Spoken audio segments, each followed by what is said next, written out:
하나님 말씀을 우리 같이 보겠습니다.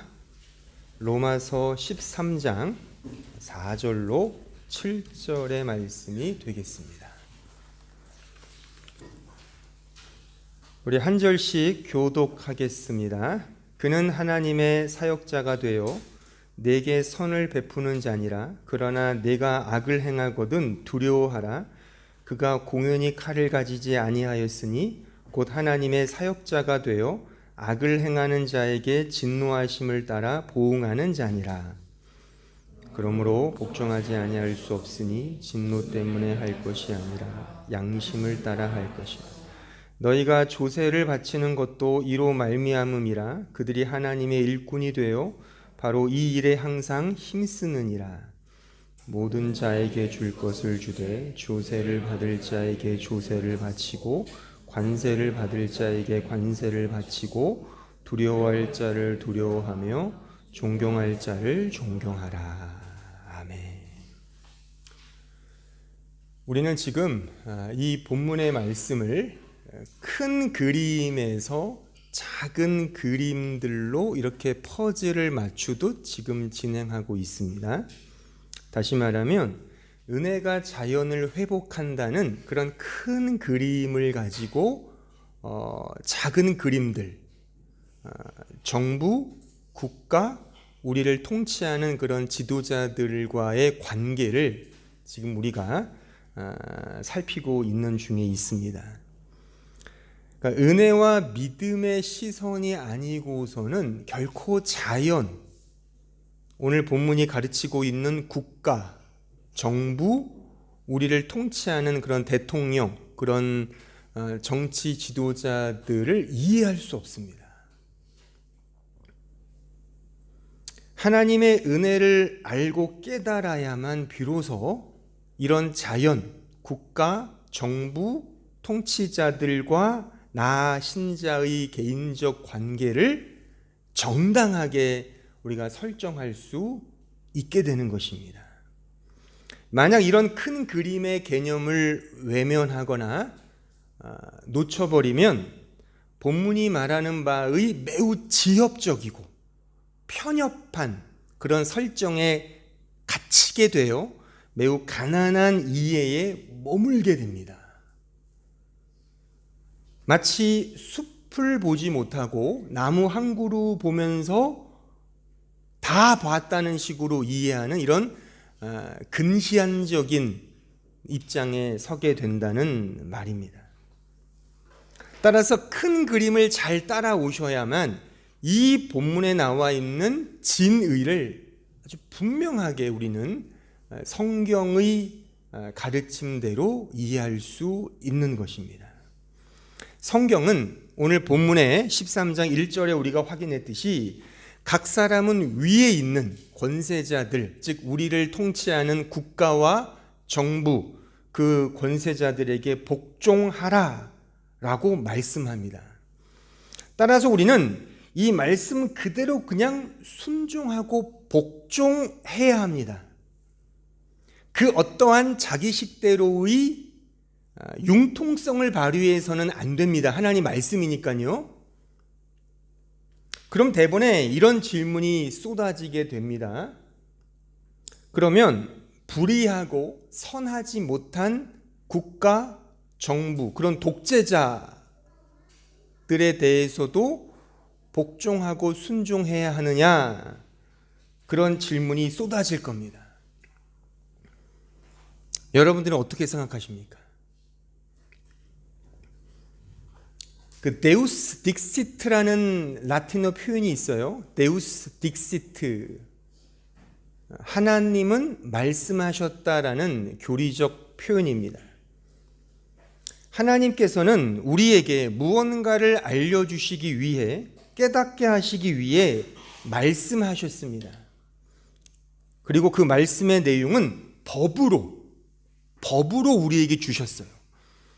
법으로 주신 이유는 그 형식과 방식을 통해 더 중요한 본질을 알게 하시기 위함이고, 그런 법의 방식을 이용하신 이유는 그런 방식으로라야만 우리가 제대로 그 본질을 알 수 있기 때문에 하나님께서 우리에게 그 은혜로 맞추어서 그런 법이라는 형식을 가지고 우리에게 말씀하신 겁니다.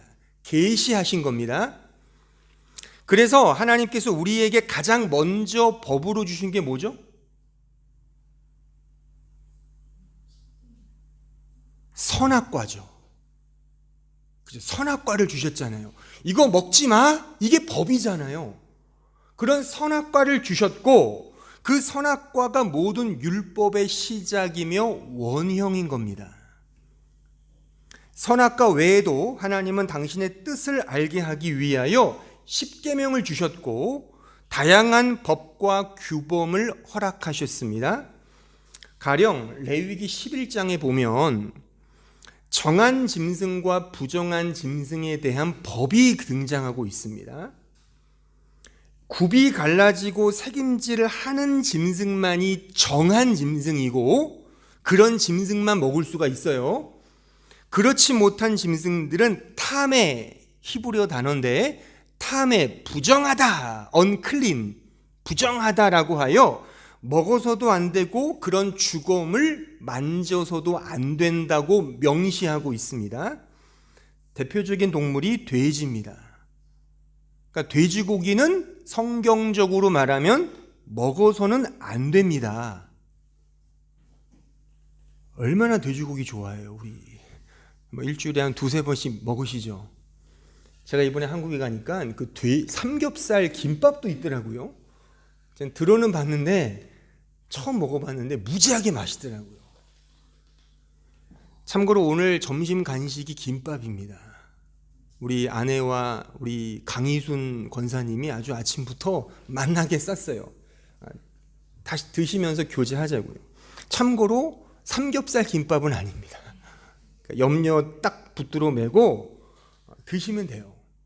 근데 성경에 왜 이런 표현이 있을까요? 왜 짐승, 하나님 만드셨는데 어떤 건 정하고 어떤 건 부정하대요?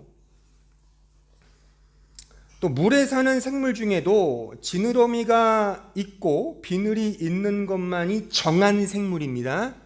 그렇지 못한 생물들은 다 가증하다, 탐해, 부정하다 그렇게 명명하고 있습니다. 그 칠리 새우, 칠리 크랩 못 먹는 겁니다. 성경에 의하면. 그러니까 이거가 신약에서 폐했다 그런 소리 하지 마세요. 누가 그걸 말해요. 그러니까 제가 좀 이따 말씀드리겠지만 성경에 나와 있는 말이라니까요. 그럼 지켜야죠. 그 의미도 모르면서 뭐 성경을 지키고 말고 이런 게 아니라 성경에 나와 있는 말이잖아요. 그럼 그런 의도가 있지 않겠냐는 거예요. 왜 지느러미가 있는 게 정하고 부정하는 그런 법을 왜 주셨겠냐고요. 생각을 해야죠. 그러니까 설교를 통해서 그걸 들으셔야 되는 거예요. 이런 매우 좀 더티하다는 표현이 어떨지 모르지만 이런 법도 있어요. 여성이 생리를 하면 부정하답니다. 성경이 말씀하고 있는 거예요.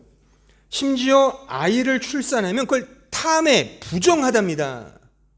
그래서 외출도 금해야 되고 당시 교회도 출입을 불가해했습니다. 어느 정도 기간까지. 이게 여러 주석책을 보니까 산모의 건강을 배려한 성경의 말씀이다. 성경이 무슨 건강 백서입니까? 그런 주석은 얼토당토하는 이해인 거예요. 잘못된 겁니다. 어떤 의도가 있단 말입니다. 하나님이 그런 법을 주신 의도가 있는 거예요. 신약으로 가볼까요? 신약의 법을 보면 이건 읽어보겠습니다. 마태복음 10장 34절 보세요. 내가 세상에 화평을 주러 온 줄로 생각하지 말라. 화평이 아니요 검을 주러 왔노라. 내가 온 것은 사람이 그 아버지와 딸이 어머니와 며느리가 시어머니와 불화하게 하려 함이니 사람의 원수가 자기 집안 식구리라. 아버지나 어머니를 나보다 더 사랑하는 자는 내게 합당하지 아니하고 아들이나 딸을 나보다 더 사랑하는 자도 내게 합당하지 아니하며 또 자기 십자가를 지고 나를 따르지 않는 자도 내게 합당하지 아니하니라. 자기 목숨을 얻는 자는 잃을 것이요 나를 위하여 자기 목숨을 잃는 자는 얻으리라. 법입니다. 이 신약의 법이에요. 사랑도 법이거든요. 자, 그럼 보세요. 냉정하게 보자고요. 스스로를 한번 점검해 보세요. 이렇게 그냥 물타기식으로 성경 보지 마시고 정말 냉정하게 실존적으로 현존적으로 보자고요. 성경을. 나의 부모나 자식보다 하나님을 더 사랑하십니까? 정말? 심지어 나를 부인하고 십자가를 지고 나를 따르라고 하신 건 자기 자신보다 하나님을 더 사랑하라는 그런 법의 말씀인데 정말 이거를 순수하게 지키며 행하며 살고 있냐 말입니다. 솔직하게 자식보다 주를 더 사랑한다? 전 자신 없습니다. 여기도 애가 있지만 말도 안 듣고 뭐 그런 적도 있지만 그래도 이거는 장난이 아닌 거예요. 이런 말씀을 대할 때마다. 이게 법이거든요. 그냥 이렇게 종교적 정념이나 당위성에 사로잡혀서 그러려니 하지 마시고 냉정하게 보라니까요. 더 분명한 법의 말씀을 볼까요? 자, 마태복음 22장 17절 보세요. 예수께서 이르시되 내 마음을 다하고 목숨을 다하고 뜻을 다하여 주 너의 하나님을 사랑하라. 법이에요. 이것이 크고 첫째 되는 계명, 법이죠. 법이니 둘째도 그와 같으니 내 이웃을 내 자신같이 사랑하라 하셨으니 이 두 계명이 온 율법과 선지자의 강령이니라. 사랑을 법으로 주셨어요. 다시 묻습니다. 마음을 다하고 목숨을 다하고 뜻을 다하여 주님을 정말 사랑하십니까? 아멘 하죠. 우리 모두는 다. 근데 그것이 100% 그러냐는 거예요. 그냥 어줍지 않게 어느 정도 나는 상위 클래스야, 넌 하위 클래스, 그렇게 비교하지 말고 하나님 앞에 절대평가밖에 없잖아요. 우리는. 그러면 이 법 앞에 우리는 과연 떳떳하냐고요. 하나님 앞에 0.00001%가 부족해도 죄죠. 그게. 그 죄예요. 그게. 우리는 다 하나님 앞에 죄로 고발되는 겁니다. 이런 말씀을 통해서. 우린 지킬 수가 없어요. 구약으로 말하면 하나님 앞에 매우 구별되게, 신약으로 말하면 하나님을 더욱 사랑하는 그 법을 지키며 살고 있냐고요. 데우스 딕시트. 하나님이 우리에게 이런 법의 방식으로 말씀하셨습니다. 왜요? 이 법을 통해 진짜 본질, 이 법이 목표하는 어떤 진정한 그 대상, 이 법이 다 모형이잖아요. 상징이란 말입니다. 이런 상징과 모형이 진짜 가리키고 있는 그 본질, 그것을 더 알게 하기 위해서 또한 쉽게, 우리는 인간이기 때문에 법을 통해서만 그 본질을 알 수 있거든요. 그 실체를 알 수 있단 말입니다. 법을 통해서만. 그래서 하나님께서 이 법을 주셨는데 성경에 기록된 모든 법은 그 자체가 하나님의 은혜와 믿음과 그 영광을 드러내기 위함인 겁니다. 다시 강조합니다. 성경에 나와 있는 모든 말씀, 법은 하나님의 은혜, 믿음, 예수 그리스도의 그 십자가, 그 예수 그리스도가 그 은혜와 사랑의 실체니까 그것을 드러내기 위하여 주신 말씀인 겁니다. 그런데 이러한 말씀을 여전히 법으로 이해하려는 사람들이 교회 역사 속에 대세를 이루었고 주류로 각광을 받았다는 이런 아이러니가 있습니다. 법으로 이해하면, 여전히 법으로 이해하면, 그냥 이 말씀을 글자로만 이해한다는 것은 내가 주체가 되어 스스로의 힘으로 그것을 지키고 행하려고 하는 그것을 의미합니다. 은혜와 믿음으로 가지 않고 내가 율법을 지킨다, 내가 사랑한다, 내가 내 자신이 주체가 되어 그것을 지키고자 하는 그 모든 것이 다 법으로 이해하는 그런 방식인 겁니다. 그렇게 되면 망하는 겁니다. 성경이 의도한 것은 바로 이런 겁니다. 앞서 제가 예를 드렸던 그런 가증한 동물들, 정하다 부정하다의 그 의미를 성경은 이렇게 우리에게 그 진의를 설명해 주고 있습니다. 사도행전 10장 9절 보세요. 이튿날 그들이 길을 가다가 그 성에 가까이 갔을 그때에 베드로가 기도하려고 지붕에 올라가니 그 시각은 제6시더라. 그가 시장하여 먹고자 하매 사람들이 준비할 때에 황홀한 중에 하늘이 열리며 한 그릇이 내려오는 것을 보니 큰 보자기 같고 뇌귀를 메어 땅에 들이웠더라. 그 안에는 땅에 있는 각종 네 발 가진 짐승과 기는 것과 공중에 나는 것들이 있더라. 또 소리가 있으되 베드로야 일어나 잡아 먹어라 하거늘 베드로가 이르되 주여 그럴 수 없나이다. 속되고 깨끗하지 아니한 것을 내가 결코 먹지 아니하였나이다. 그러니까 여기에 환상 중에 나와 있는 동물들이 아까 말한 그런 거겠죠. 이렇게 돼지고기라든가 가증한 이런 뭐 킹크랩 이런 것들, 그런 것들이 들어있으니까 베드로는 알았어요. 율법을 아니까, 말씀을 아니까 부정한 거잖아요. 말씀은 말씀하셨잖아요. 부정한 거니까 먹을 수 없나이다. 그때 주께서 말씀하십니다. 15절 또 두 번째 소리가 있으되 하나님께서 깨끗하게 하시는 것을 내가 속되다 하지 말라. 이런 일이 3번 있은 후 그 그릇이 곧 하늘로 올려져 가니라. 그러니까 부정한 것은 맞는데 그 부정한 것을 깨끗하다 말씀하신 하나님을 왜 믿지 못하느냐의 질책의 말씀입니다. 구약은 끊임없이 부정하다 부정하다 부정하다를 외치는데 그 부정함의 본래 의미는 우리 자신입니다. 내 자신이 부정하기 때문에 내 스스로의 힘으로는 아무것도 정결하게 할 수 없음을 깨닫고 오직 하나님만이 주시는 은혜, 하나님의 능력으로만 정결하게 된다는 사실을 알게 하는 은혜의 상징들이라 말입니다. 아까 제가 예를 들었던 여성의 생리 문제, 출산도 같은 맥락인 겁니다. 성경에서의 여성은 어떤 젠더에서 여자를 의미하기보다 본질적으로 타락한 인간을 의미하는 겁니다. 그래서 부정한 여인이 정결한 남자, 유일한 남자, 정결한 남자 그 예수 그리스도 신랑 되신 그분과 혼인하는 것을 구원의 전형으로 설명한단 말입니다. 그래서 타락의 순서도 굳이 성경이 어떤 말씀에서는 아담이 타락한 걸 그의 대표성으로 말하면서 로마서 5장부터가 대표적인 예잖아요. 근데 또 어떤 말씀에서는 여성이 먼저 타락했다는 게 또 나오거든요. 여성이 타락을 했어요. 인간이 타락을 하고 아담이신 예수가 그 인간 안으로 들어온 거란 말입니다. 그래서 아담이 여자 하와가 타락한 걸 보고 여자와 함께 타락을 하잖아요.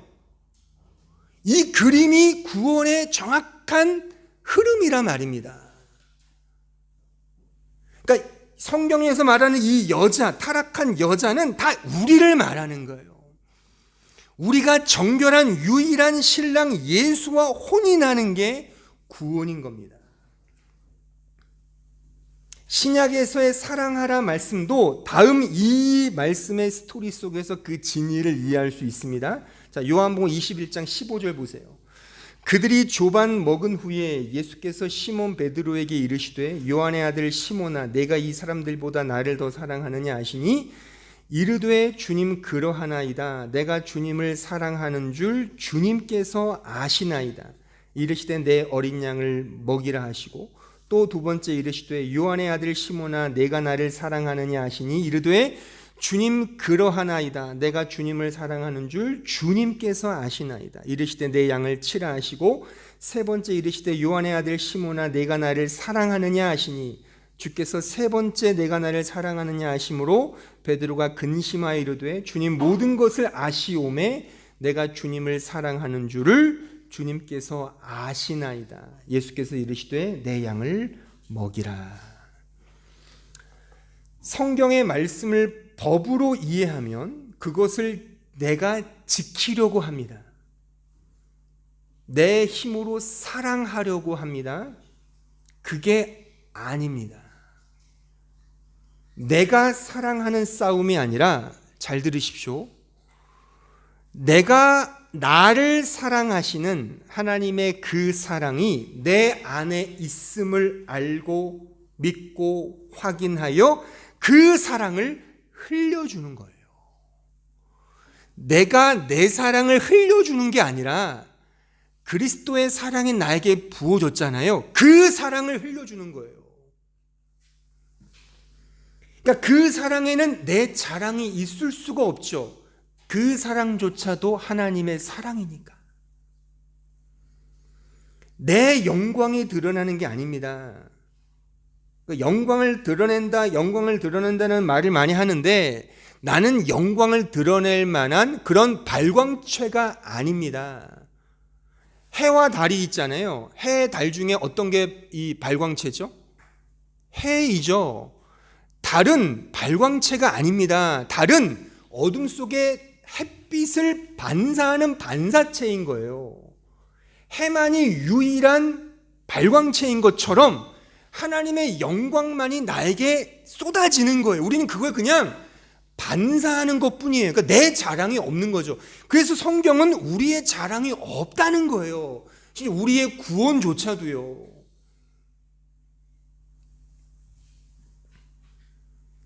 그러니까 나는 사랑을 못합니다. 다만 나를 사랑하시는, 내가 주님을 3번 부인했는데 그런 나를 이렇게 찾아오시고 사랑하시는 당신의 사랑, 그 사랑을 나는 그냥 할 뿐인 거 주님 아시잖아요가 이 말씀이잖아요.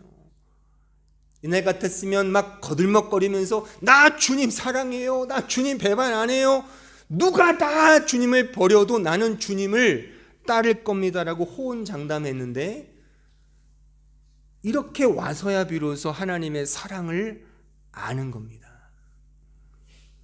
누가복음 5장 8절 보세요. 시몬 베드로가 이를 보고 예수의 무릎 아래에 엎드려 이르되 주여 나를 떠나소서, 나는 죄인이로소이다 하니, 이는 자기 및 자기와 함께 있는 모든 사람이 고기 잡힌 것으로 말미암아 놀라고 세베대의 아들로서 시몬의 동업자인 야고보와 요한도 놀랐습니다. 예수께서 시몬에게 이르시되 무서워하지 말라, 이제 후로는 내가 사람을 취하리라 하시니 그들이 배들을 육지에 떼고 모든 것을 버려두고 예수를 따르니라. 성경은 이 고백, 주여 나를 떠나소서 나는 죄인입니다, 이 고백이 신자의 정당한 고백으로 상정합니다. 그런데 흥미로운 사실은 베드로의 이 고백은 베드로가 믿음이 아주 이빠이 성장했을 때, 소위 성장하고 성숙했을 때의 고백이 아니라, 우리가 이미 확인했듯이 누가복음 5장 주님을 처음 만났을 때의 고백임에 우리는 눈여겨보아야 하는 것이죠. 무엇을 의미하냐면, 신자의 믿음의 고백은 성장과 성숙이 아닌 하나님의 강권적인 은혜의 역사임을 단적으로 보여주는 이 말씀의 의미인 것입니다. 모든 것은 하나님이 정하시고 행하시는 은혜의 섭리 안에서 이루어지는 것이며 나는 그것에 온전히 순종합니다, 이 고백인 겁니다. 이 믿음의 고백으로 가는 것이고, 이 믿음의 고백이 거듭난 양심입니다. 오늘 본문 5절을 보세요. 5절에 보면 그런 말씀이 나오잖아요. 자, 5절 다시 한번 볼까요? 그러므로 복종하지 아니할 수 없으니 진노 때문에 할 것이 아니라 양심을 따라 할 것이다. 여기에 양심을 따라 한다는 이 말씀의 진의는 일반인의 양심을 의미하는 게 아니에요. 그렇게들 주석을 해놓은 책들도 있던데, 신자의 양심, 거듭난 자의 양심을 의미하는 거예요. 자, 여기 보세요. 성경은 일반인에게 주신 말씀이 아니에요. 하나님의 자녀, 신자들에게 주신 말씀이기 때문에 이 양심은 거듭난 자의 양심을 지칭하는 겁니다. 그러니까 이런 거듭난 양심으로 이해할 때, 그런 거듭난 양심을 가지고 있을 때, 그런 자가 이 자연을 볼 때, 정부와 국가와 나의 통치하는 대통령을 볼 때 그 앞에 순응하고 순종하며 복종하지 않을 수 없게 된다는 게 지금 제가 설명하는 이 설교의 흐름인 것입니다. 왜냐하면 이 거듭난 양심은 주체가 내가 아니고 내가 행하는 싸움이 아니며 오히려 나를 비우고 나를 죽이며 나의 존재됨 그 자체를 꺾는 것이기 때문에 하나님이 주신 이 모든 것이, 이 자연이 다 하나님이 나를 사랑해서 주신 것임을 알고 그래서 온전히 하나님을 의지하고 의탁하고 신뢰하며 믿음을 갖기 때문에 불의하고 내 마음에 들지 않는 어떤 통치자라 하더라도, 그가 혹 독재자라 하더라도 1차적으로 복종하고 순종해야 한다는 이 말씀이 성립하는 것입니다.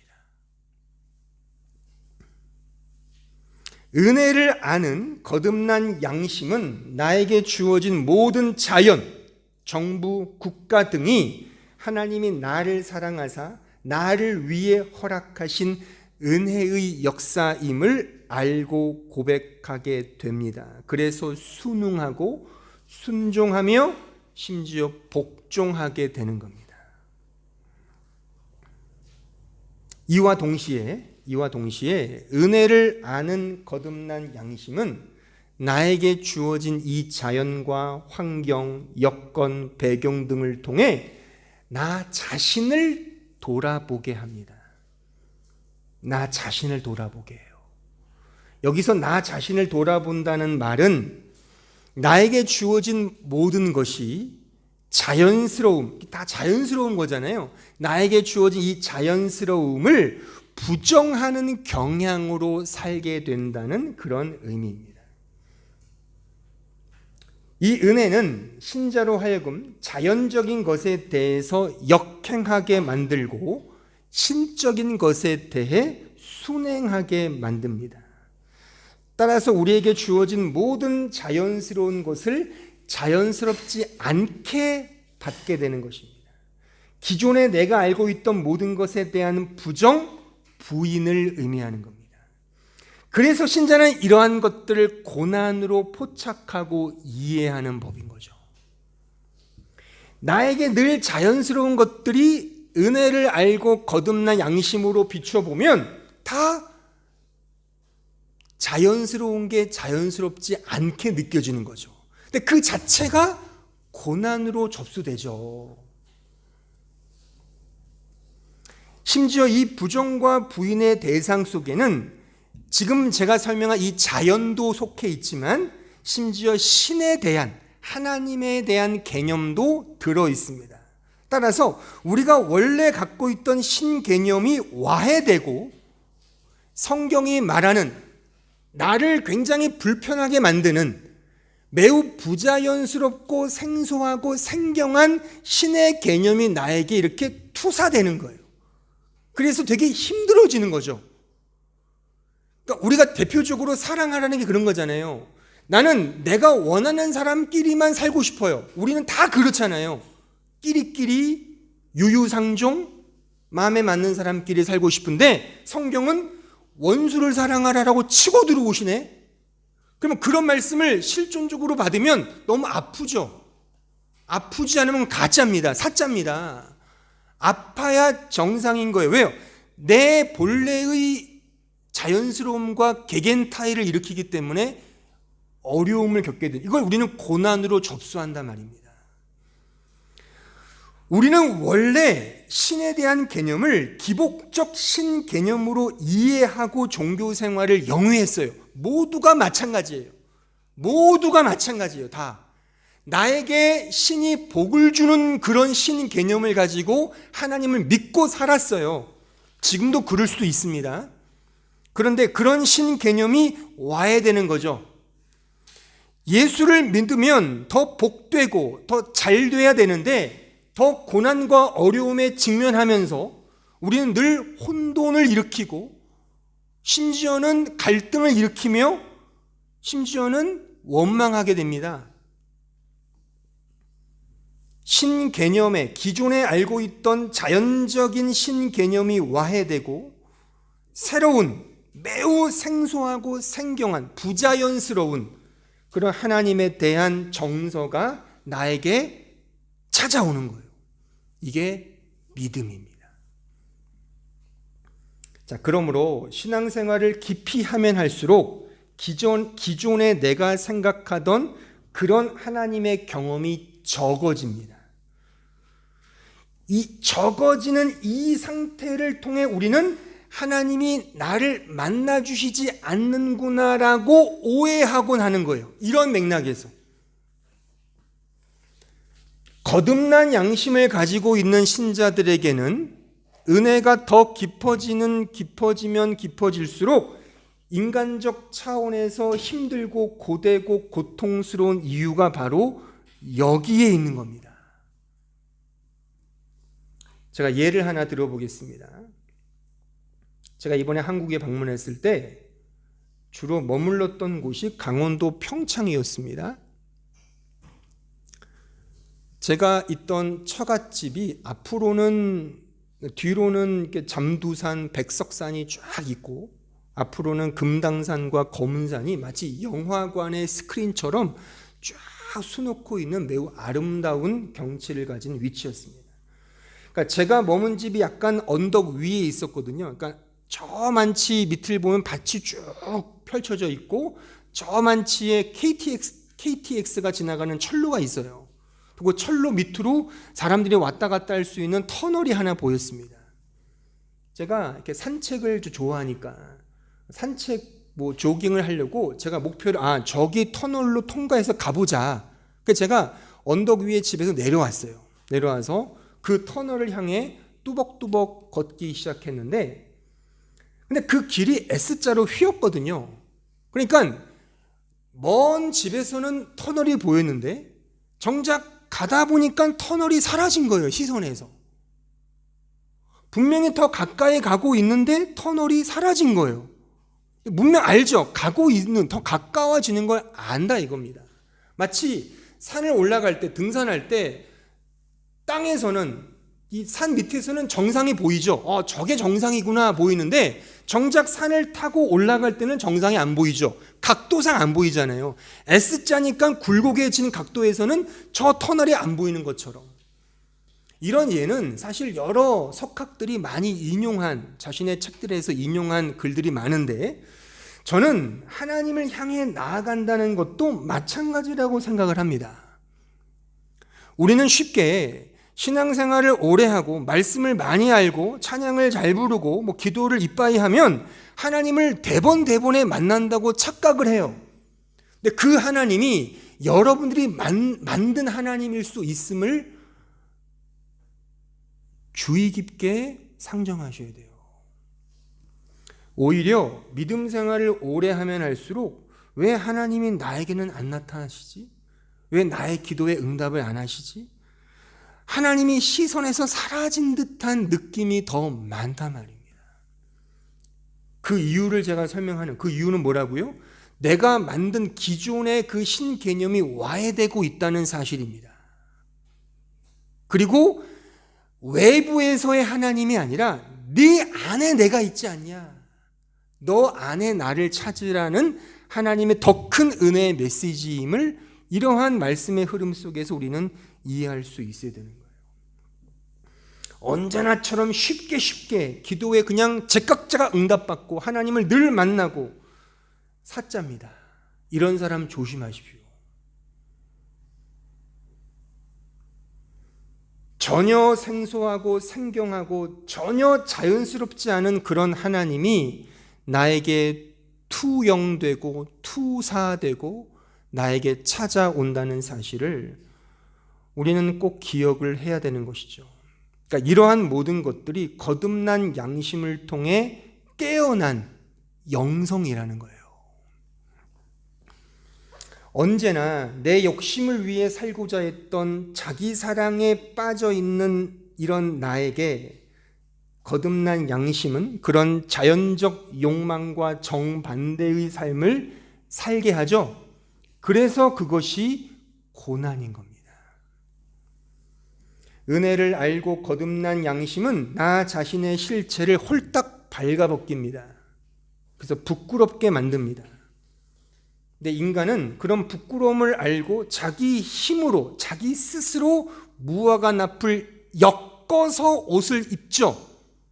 거기에 쓰인 엮어서 입는다는 게 인간의 노력, 인간의 행위를 아주 성경이 딱 집어서 말하는 거예요.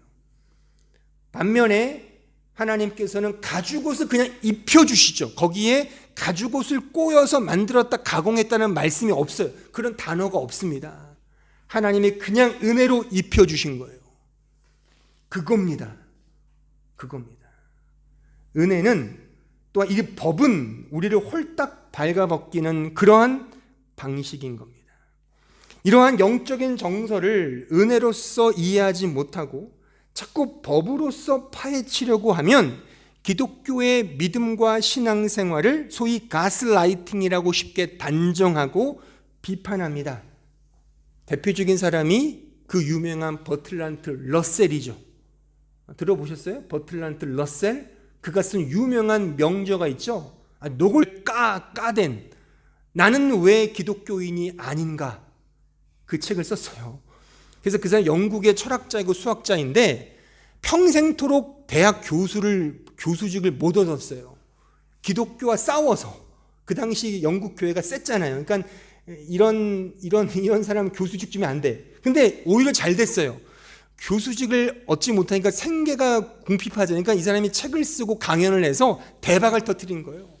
그래서 그가 당시에 아주 히트를 쳤고 제 기억에 1950년에 노벨상을 수상했어요.